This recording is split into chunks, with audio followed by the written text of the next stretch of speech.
जी अस्सलाम वालेकुम। मैं हूं आपका होस्ट नावला शाकिर। मैं आया हूं बकरा मंडी में, लोगों से रेट लेते हैं कि क्या रेट चल रहे हैं बकरों के। आप जी अस्सलाम वालेकुम। वालेकुम सलाम। भाई क्या हाल है? ठीक है करम जी। भाई ये कौन सा बकरा आपके पास? ये वाला? ये जी ये बकरा है मेरे पास। ये कैमरा मैन आपको दिखा सकते हैं इसका?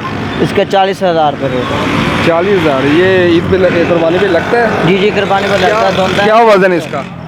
इसका वजन 16 किलो है। 15-16 किलो वज़न इसका है। 40,000 का आप सेल करेंगे। ये टैडी बकरा है या देसी बकरा? ये दो इनकी नस्लें होती हैं ना बकरों? दोगला है। ये दोगला बकरा है। जी जी।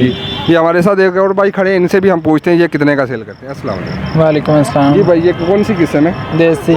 ये देसी है। ये कितने का सेल करेंगे? 75,000। इसका वज़न कितना है? तकरीबन 1 मन है।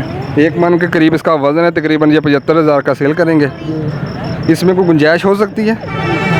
हो सकती है गुंजाइश। मौजूदा जो हुकूमत चल रही है इसकी वजह से कोई फ़र्क पड़ा? इसी की वजह से तो है इतना रेट। ये पिछले साल क्या रेट थे इनके? पिछले साल कम था, बहुत ज़्यादा कम था। इस वज़न में तकरीबन कितने में सेल कर रहे थे? 35-40 का। 35-40 हज़ार में सेल कर रहे थे।